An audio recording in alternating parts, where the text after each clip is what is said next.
trading perspective, we've had a nice consolidation, a bit of a breakout. We're on a buy signal, so there is some real potential here that we could see small mid caps continue to play this catch-up chase to the broader market. Let's talk about what you need to know before the bell this morning. Futures are a little bit, this morning, not really doing a whole lot. And again, this has kind of been the story for the last few days. As I said, the market's really not going anywhere right now.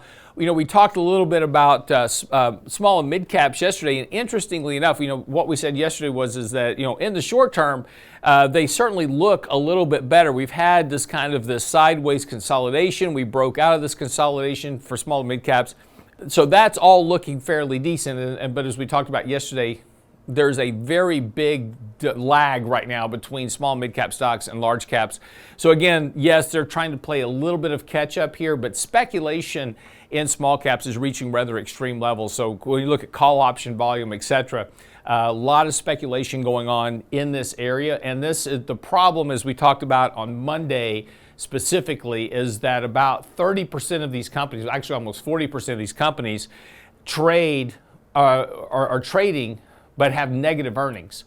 And so that's going to be an impact for valuations as we go along, particularly if we start to get an economic slowdown, which these companies are the most susceptible to. But nonetheless, these stocks have been performing well. So from a trading perspective, we've had a nice consolidation, a bit of a breakout. We're on a buy signal. So there is some real potential here that we could see small mid caps continue to play this catch-up chase to the broader market. But this is usually a later stage event.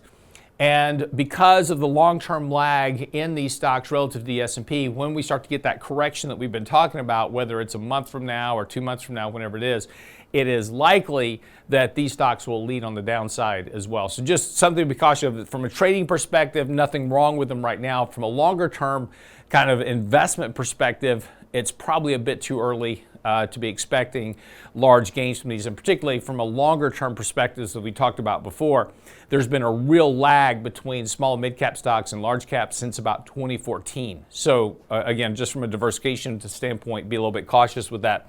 Outside of that, though, of course, the volatility index continues to remain exceptionally low. There's just really no fear in the market at all. If you take a look at, call option volume, puts, all those type of things, investors have virtually no fear here at all in the markets. And again, nothing wrong with that. This is supportive of that bullish attitude in the markets right now. And so the suppression of volatility is certainly not surprising, but that is the fuel. If we get a turn in this at some point, this is the fuel you need for a bigger correction, kind of like we saw in October of last year when we were selling off. Everybody extremely bearish at that point. It's like, oh my gosh, the world's going to end. Is the selling ever going to stop?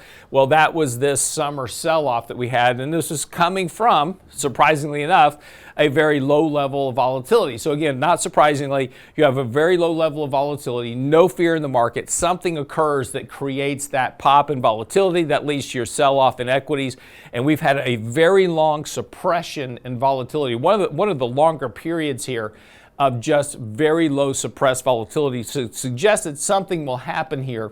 Don't know what it'll be.